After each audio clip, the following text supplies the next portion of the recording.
wanted to show you something that doesn't have anything to do with this class, but I just think it's really cool. So Apologetics Press recently published these Discovery Bible cards, and y'all know how kids are all interested in collectible card games and things like that.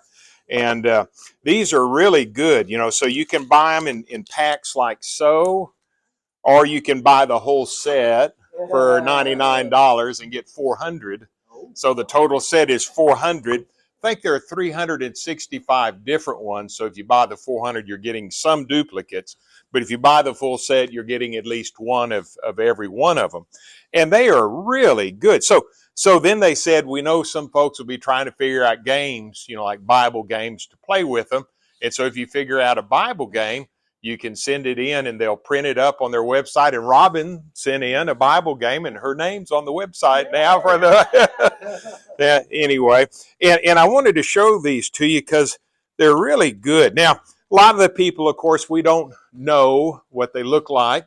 Sometimes the Bible will give us clues or we can figure out certain things. So, for example, on Eve, let me show you. Now, Apologetics Press is a group of folks that, best way I know to say it is they are members of the Church of Christ, but more institutional Church of Christ. But they're very good about publishing excellent material. And so like this one on Eve, I see it has her expecting, and I notice they have her a middle brown color, which from a genetic standpoint is probably makes more sense.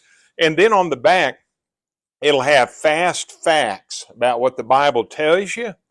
And then it'll have the key passage that deals with that person or event. And then it'll have any other passages that may deal with that person. And then it'll have a Bible lesson that you can learn, from it. And so Eve's is never underestimate your influence for good or for evil. See, so that's pretty good. And I sleeved them. They don't come sleeved. I sleeved them. And can I just kind of pass these around so y'all can kind of see what they look like? And they're really good. I mean, I really like them. And so Rob and I, like if we're traveling or something, we'll quiz one another. So if I said to Robin right now, what king had a disease in his feet when he was older and even kicked his mama out of office? Asa, King Asa, exactly right. So, and who was with Jesus at the Mount of Transfiguration? Peter, James. Ooh, she's on fire. Okay, all right. So anyway, there are a lot of little games that you can play with it. You can quiz one another. And a lot of y'all are Bible class teachers. And would y'all agree that the kids will lock in on that? And, they can, so you can buy, one pack, a bunch of packs, all the packs. And the Apologetics Press. Apologetics Press. And they're called, and see their little logos at AP down there with the red. All right.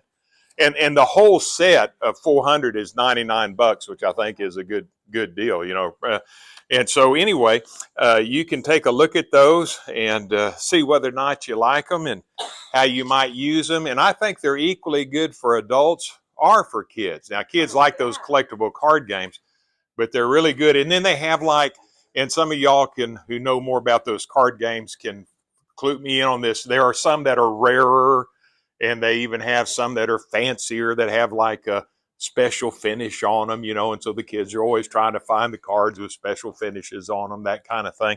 So it's really a cool deal. And if I were you, I'd just buy the whole set. But I mean, depending on how finances are. So take a look at them. And I sleeved them. In fact, I double sleeved them. Robin helps me do that.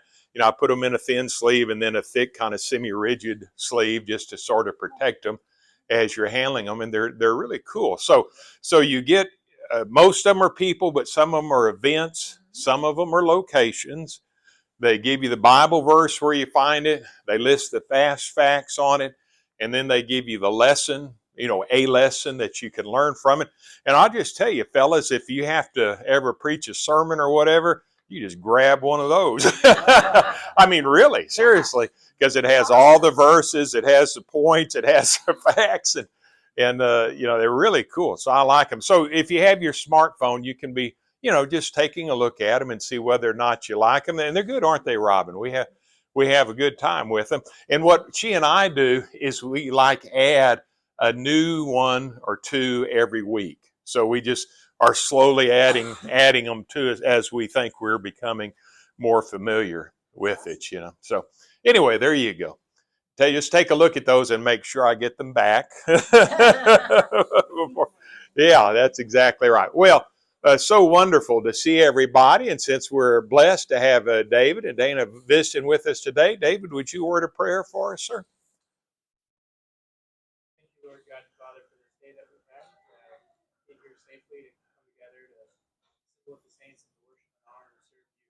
Glorify your word, praise and glorify you, and to participate with worship and edification for each other. Thank you for everything you've done for us and the sacrifice of your son Jesus. Be with us the rest of this day. In your son's name we pray. Amen.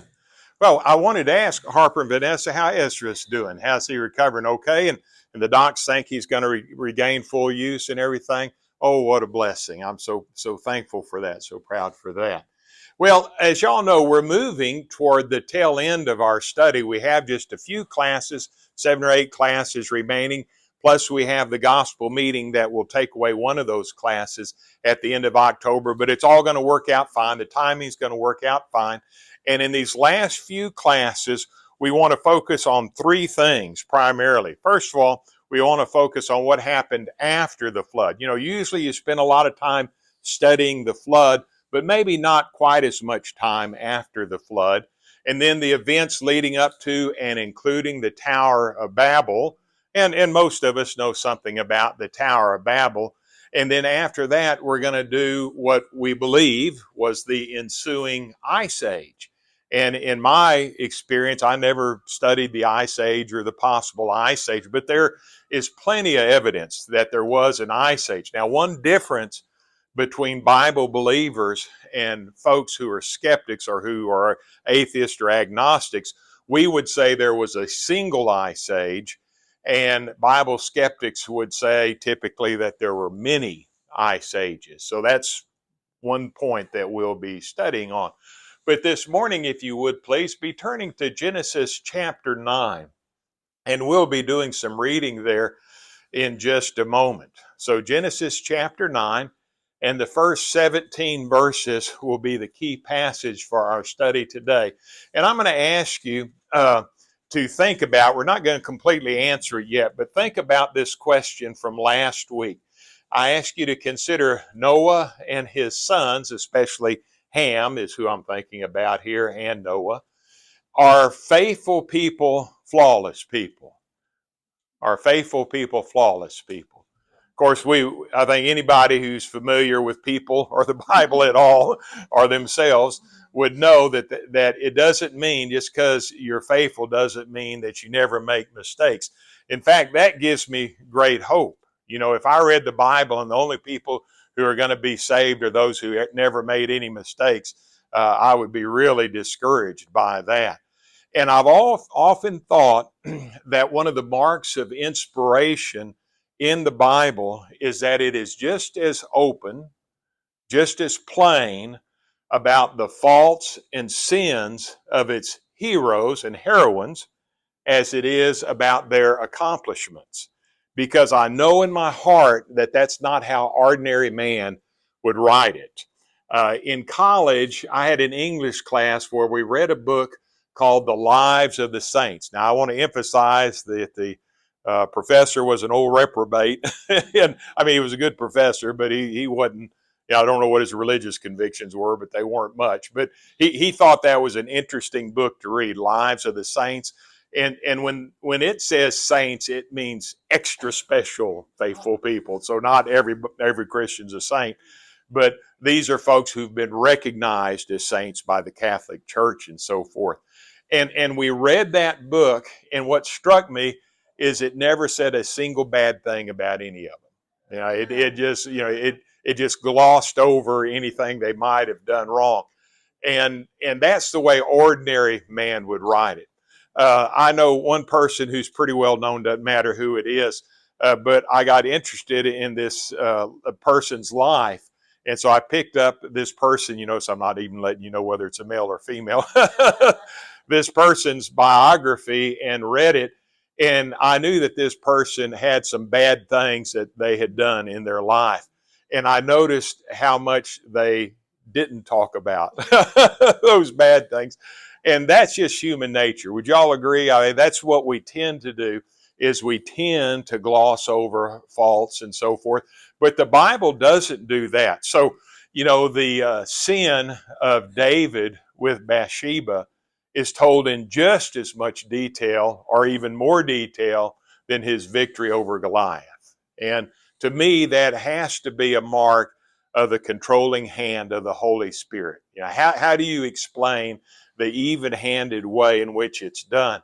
To me, that's one of the marks of the inspiration of Scripture. And we will have more to say about that in just a moment. But for right now, let's go ahead and do some reading this morning. So we're taking a look at Genesis chapter 9, and we're going to do a little bit of reading. And Harper, would you mind reading for me this morning? Would you pick up in verse 1? And I'll probably just let you read the whole thing, though I'll stop you along the way. And God blessed Noah and his sons, and said to them, "Be fruitful and multiply and fill the earth.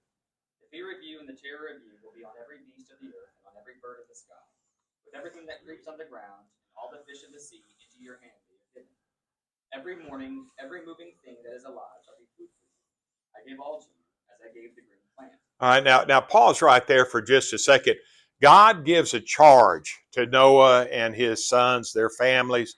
What were they supposed to do after the flood? What is clearly said for them to do? Yeah, be fruitful, multiply, fill the earth. But when you get to the Tower of Babel, what instead do the people want to do?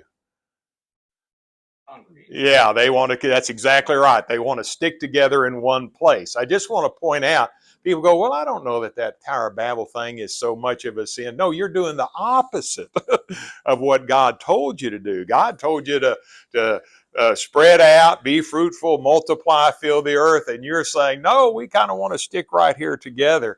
And so they're doing the opposite. And from a human standpoint, I understand why they might say that, why they might want to do it. But anytime I've decided that I knew better than God knows on something, I have always been wrong. Even if it seemed like a really good idea to me at the time. And then man has dominion over all of the animals on the earth. And it doesn't matter how powerful, how strong animals are, man can figure out a way to kill it. Man or control it. Man can figure that out. And you can see that over and over again throughout history. Harper, go ahead for me, buddy. Only you shall not eat flesh with its life, that is, its blood. Surely I will require your lifeblood. From every beast I will require it, and from every man. From every man's brother I will require the life of man. Whoever sheds man's blood, by man his blood shall be shed. For in the image of God he made man. As for you, be fruitful and multiply. Populate the earth abundantly and multiply in it. And God spoke to Noah and to his sons with him, saying, Now behold, I myself do establish my covenant with you, and with your descendants after you, with every living creature that is with you, the birds, the cattle, and every beast of the earth with you, of all that comes out of the ark, even every beast of the earth. All right, pause for just a second. So they weren't supposed to eat animals with what left inside of them, within reason, the blood. And so if you go down, for example, and different cultures, different religions have different rules or laws about how animals are to be killed, butchered, and eaten. And there are even organizations that then prove whether or not that has been done, that determine whether or not this meets a particular regulation. So, for example, you'll see words to the effect of something being kosher or not kosher. But I just want to point out that Jews are not the only ones who do that. So Muslims also have regulations like that. For example, if you are a goat rancher, sometimes Muslims want to go directly out to the ranch and have the animal slaughtered right there in a particular way. And so they'll take the goat, and I'm sorry, we're all adults, we can put up with this, hang it upside down, take a knife, and slit its throat and let the blood run out. I actually went to a what's the right word, a conference, seminar, workshop on how to do that. And and what was expected by those who were of the Muslim faith. And, we stop and think about that. And let me tell you, there is no nice, neat, easy way to slit an animal's throat. It is not, when I think about, for example, all of the sacrifices under the old law, the Old Testament temple system of worship and so forth, I am so grateful. I'm so grateful that we don't live under those regulations anymore. But imagine the hundreds of thousands, the hundreds of thousands. And I watched probably 3 goats, being slaughtered, and that was enough. That was enough. And so just be aware that Jews aren't the only ones with those kinds of regulations. So just be thinking about that. And God is giving very specific instructions. We'll go over some of that in just a moment. For example, in the law of Moses, there are very specific instructions about clean and unclean animals. But remember, somehow God had already communicated that to Noah, because, Noah was told to take this many clean animals and this many unclean animals. And so God had already in some way instructed Noah and his family on those points. We'll have more to say about that in just a moment. Those cards are cool, aren't they? I'm liking those cards. Yeah, I can see that. I mean, if I were a Bible class teacher of young folks, I would be all over that. All right. So keep reading for me, Harper. I establish my covenant with you, and all flesh shall never again be cut off by the water of the flood. Neither shall there again be a flood to destroy the earth. God said, "This is the sign of the covenant which I am making between me and you and every living creature that is with you, for all successive generations. I set my bow in the cloud, and it shall be a sign of a covenant between me and the earth. It shall come about, when I bring a cloud over the earth, that the bow will be seen in the cloud. And I will remember my covenant, which is between me and you and every living creature of all flesh. And never again shall the water become a flood to destroy all flesh." So when this world ends, it's not going to be by flood waters engulfing the world. It's interesting to me in the last few years, as global warming and climate change has become a thing, that I'll hear pundits, news people, protesters say it's an existential threat that such and so the climate is happening this way. And they will try to make some point about the earth is warming and so forth. And I don't want to get into all that. I will just tell you over history that temperatures have gone up and down for long eons of time. And I just told you everything that I know about that. So I don't know anything else about that. But they're looking and saying, global warming or climate change is going to completely destroy the earth. And that's going to be the end of the world if we're not careful. No, 2 Peter 3 says that God is going to destroy the world, and he's going to do it by not the temperature inching up a little bit over time, but by fire. And it's not going to be by water engulfing the earth. And the rainbow is a reminder of that. Now, we're going to talk about rainbows here in just a moment, but I do want to let you know about a debate that takes place among Bible scholars right now. So I always, when I grew up, I thought that rainbows hadn't appeared at all before this particular time. And that may exactly be right. That's what the language leads me to believe.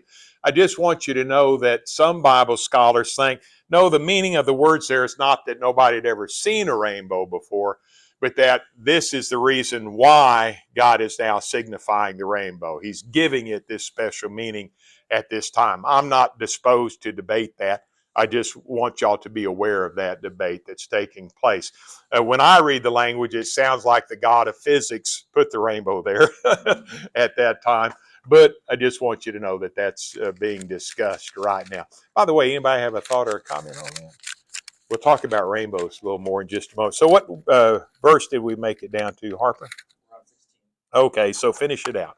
When the bow is in the cloud, then I will look upon it to remember the everlasting covenant between God and every living creature of all flesh that is on the earth. God said to Noah, "This is the sign of the covenant which I have established between me and all flesh that is on the earth." We'll pause right there in our reading today. So I want to talk to you about several things, if I may. First of all, we're going to see a point in just a little bit where Noah does something wrong. He plants a vineyard and becomes drunk from the product of the vineyard that he planted.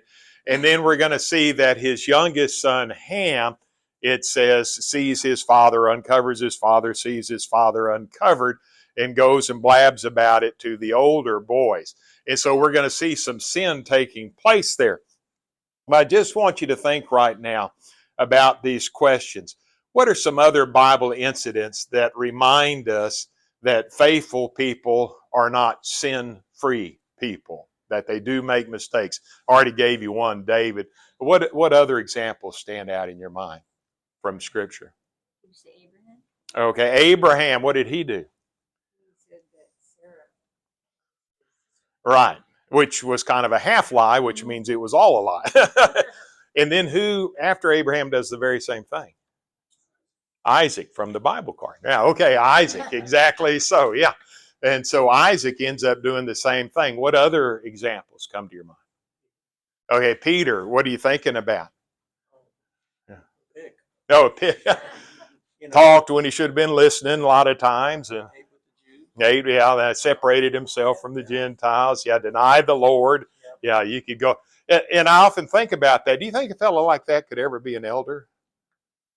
Well, he was an elder, which should give all of us great hope, right? So if you're looking for a perfect person, I can tell you where you'll find them in a church of perfect people. But since I don't know where any of those are, we're going to make mistakes. And that is a good point. Expound on that. Explain that a little bit. Well, I mean, the lineage of Christ, the people that came from his lineage were murderers, rapers. Yeah. I mean, there's a lot of things that were not From an earthly standpoint. Yeah, that is a good point. And then I even think, Reed, sometimes I think about the Hall of Fame of Faith, where in Hebrews 11 we have all of those folks put in there, and most of them did some bad things that are recorded for us. Like Samson, I'm going, you sure you want Samson to be on that list? He is not somebody I would have put in that list, but he is there. Yeah, there you go. Good point. That'd be a good sermon, wouldn't it? Right there. That'd be a good. No, seriously, that'd be a good sermon. Huh? Anybody else think of an example from Scripture? But Jacob's son. Oh, yes. And any particular incident come to mind? Well, there were several. I guess you could. The incident with her sister led to a lot of bloodshed. Yes. There. I mean, you stop and think about it. I think about. We could go down the list. The Bible is very plain about that. And the reason I'm kind of dwelling on this is I just, if you're like I am, if you're a self-aware person at all, you know about your faults and your weaknesses. And I think as you get older, you recognize those a little more, don't you? When you're young, you're bulletproof and you don't think you do anything wrong. You get older and you realize you do. And that can lead to you being depressed if you're not careful and say, well, there's no hope. Look how bad I am.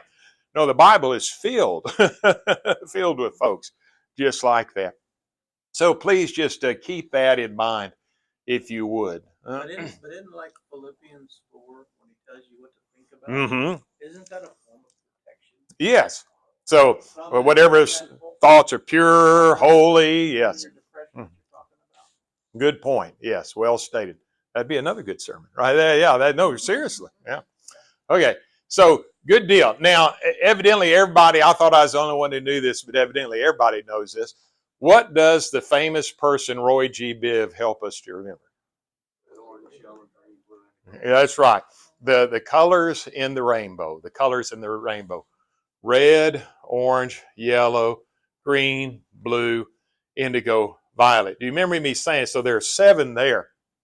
Typically, in the rainbow used by the LGBTQ community, how many colors are there? 6, which is a pretty interesting point.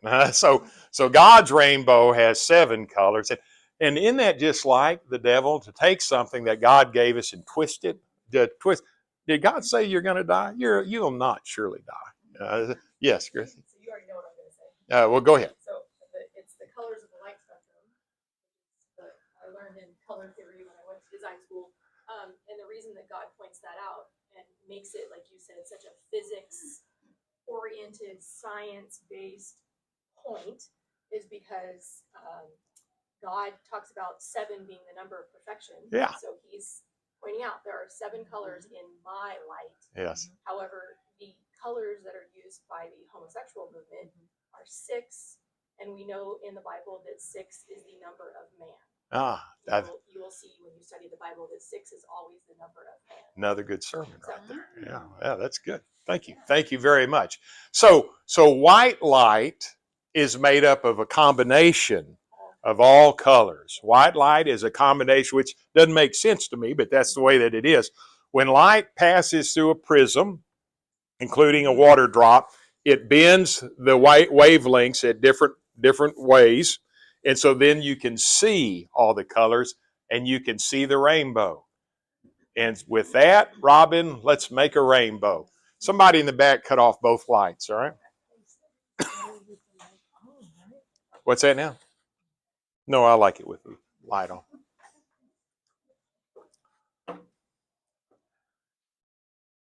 Robin has steady hands, so I'm going to let her do that.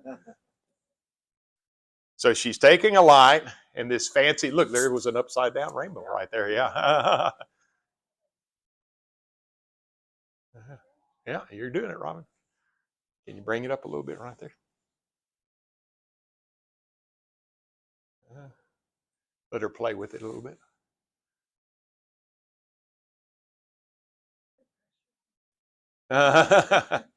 You know that pressure you're feeling? I feel that all the time. Someone needs to invent a white laser because that would create a. Yeah, that's right. I can see it better on the ceiling. Try. You're doing fine. It's just try tilting the light at different angles. That's right. You're doing fine. I think it's there. Yeah, there you go. Hey. Yeah, look at that. Look at there, Robin. Oh, see, we said that. Yeah, there you go. Perfect. Look at that. Yeah, good job, Robin. Good job. Thank you. So anyway, I always have to run these ideas by Robin. You know, she wouldn't let me do the man in the dinosaur suit, but she said this was actually. And then Randy and I came up. Well, how about if we just have him walking by the window and see how long it takes? You know, he could tap on the way. Okay.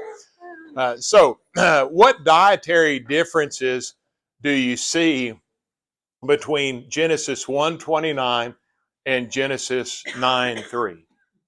What could man eat before the flood? Plants and seeds.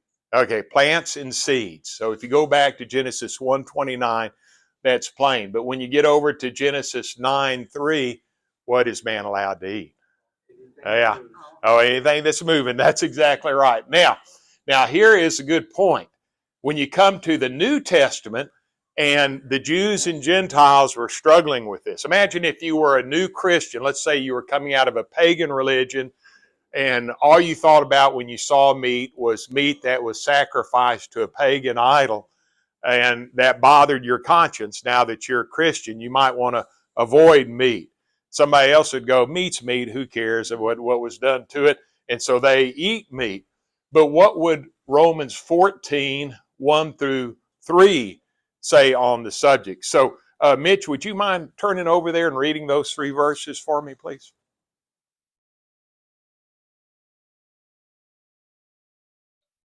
As for the one who is weak in faith, welcome him, but not to quarrel over opinions. One person believes he may eat anything, while the weak person eats only vegetables. Let not the one who eats despise the one who abstains, and let not the one who abstains pass judgment on the one who eats, for God has welcomed him. All right, so these are really important verses. Y'all stick with me on this for a moment. Does God care whether or not you eat meat? Is it an essential matter in God's sight? No. Either one is okay. The point is we need to be convinced in our own mind, our own conviction about what's right and wrong. Is God talking about matters of sin in Romans 14? One person believes that water baptism is necessary, and one person says you don't need to be baptized. Is that the kind of thing that God is talking about in Romans 14? Because what does the verse plainly say? God has accepted them both, doesn't it? So you can't be talking about matters of sin if God is accepting them both. And I know Christians who are vegetarians, and that's fine. And I know lots of Christians who eat meat, and that's fine.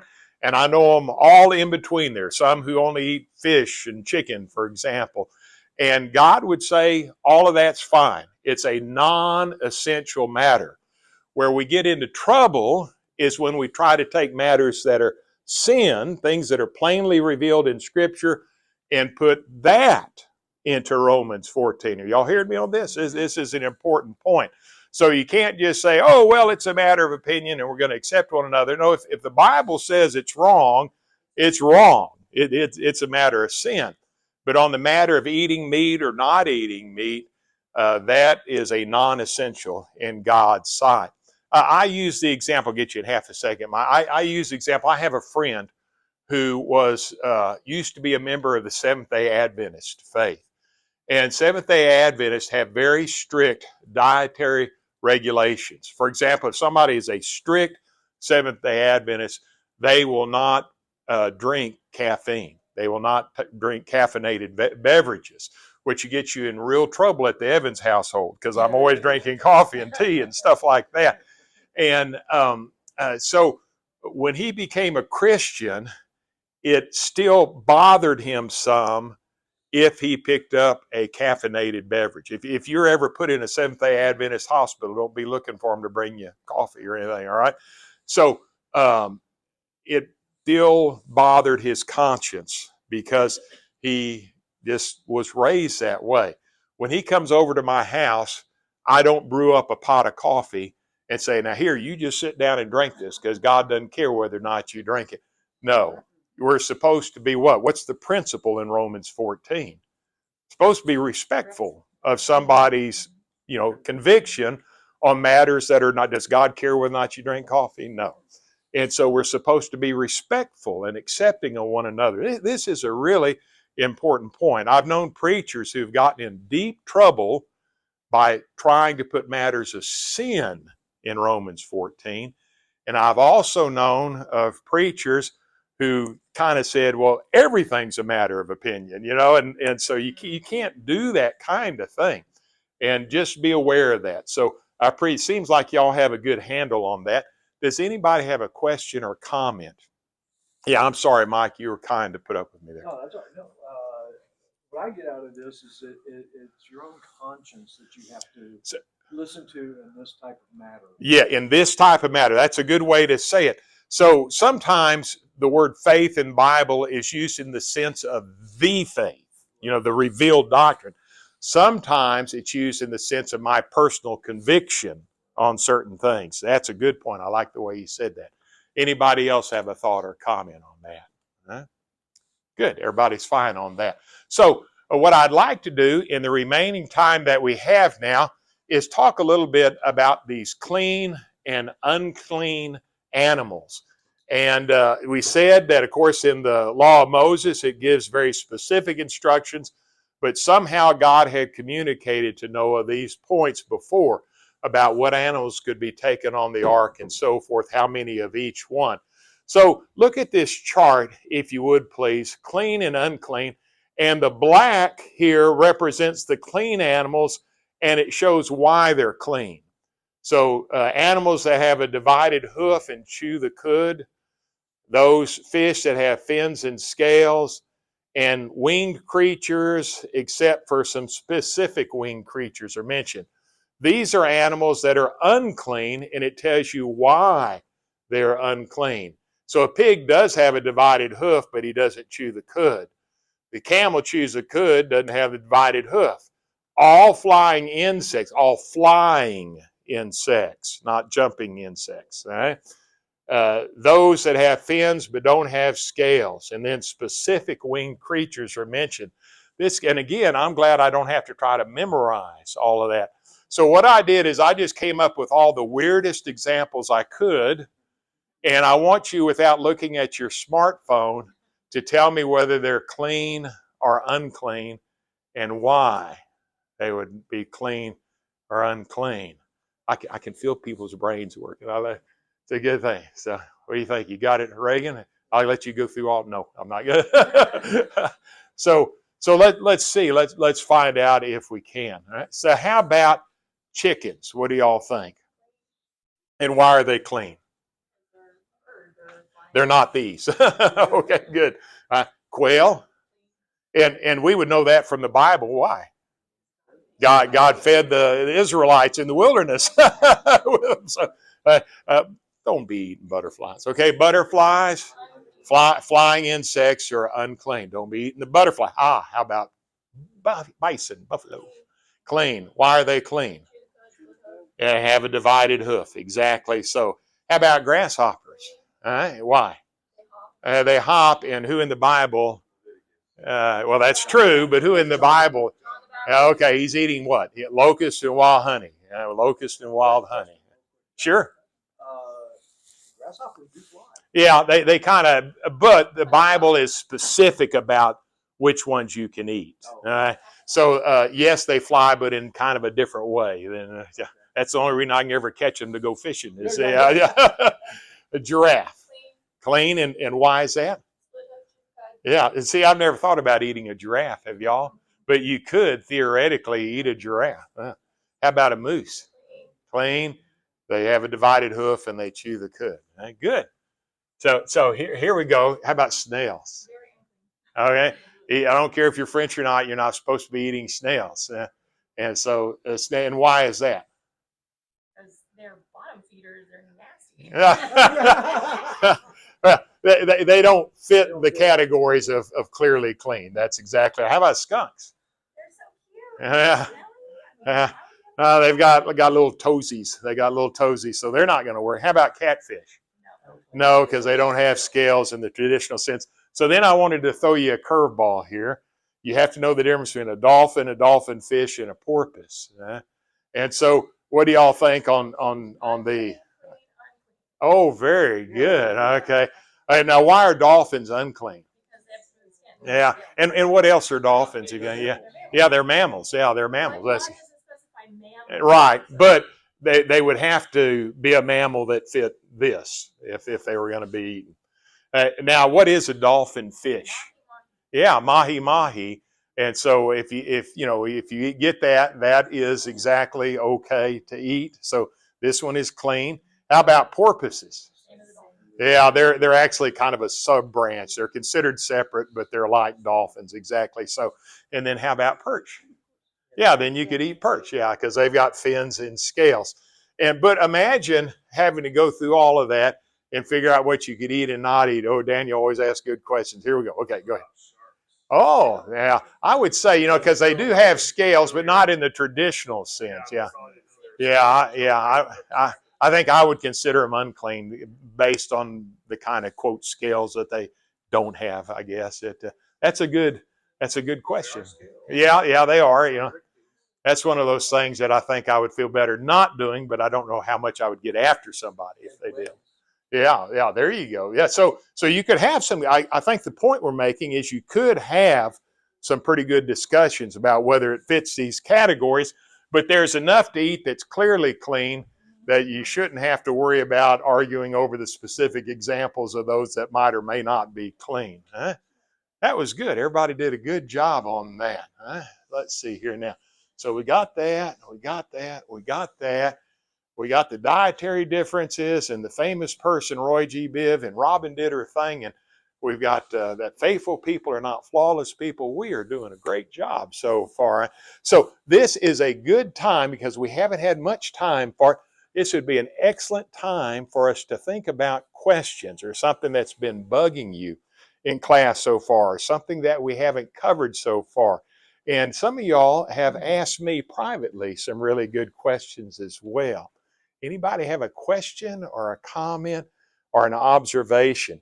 I've got a point or two that I want you to be thinking about. From the time of Noah's family coming out of the ark until the Tower of Babel, how many people would there have been on the earth? How much time is that?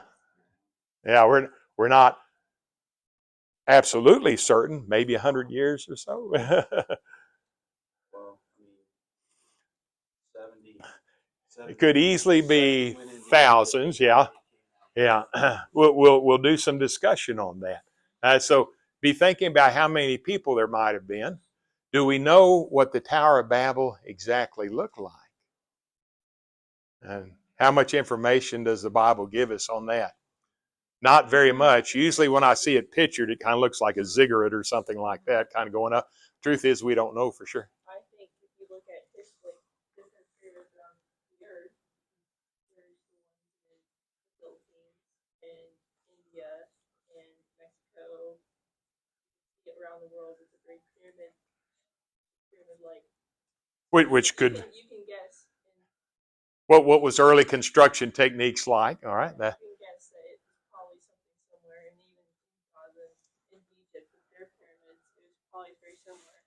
So it might not be like a spiral, like everyone depicts. It might have been more of a pyramid-like structure. Oh, that's a good point. I'm liking that. I'm liking that. All right. So I have one final little thing I would ask y'all to do for me. And I've already asked several folks to do this, and only do this if you feel like doing it, if you're comfortable with it, that sort of thing. So One Stone Biblical Resources is kind enough to publish my workbooks, and they have me working on a workbook right now on what we're doing. And I'm supposed to do a teacher's manual and a student workbook and Irene's slides. I think they have me do that just so they can get her slides. All right. So anyway, and on the back of the workbooks, they like to have like what others are saying, and not about my teaching, but about the material itself. And it can be no more than a single sentence, no more, and even just a phrase is fine, like put me to sleep, have no idea what he was doing, whatever. And put down however you would like your attribution to be. Like you can use your first initial and last name. You can identify your full name. You can say something about what you do, but just about the material. And nobody is going to hurt my feelings at all if they don't do that. But if you would like to do that, I just happen to have some pens and some index cards, and that would be a wonderful thing to do, and you can do that at your convenience. Now, let me ask, do we have all of the little cards back over here? Nobody took, I should have counted them, right, before I did that. All right. Well, I think y'all did a wonderful job today. I'll let you go a minute early. Thank y'all so much. And again, if you want to, take a snapshot of the Discovery Bible cards here. If you want to pick up an index card, you can do that. Get to the bathroom earlier than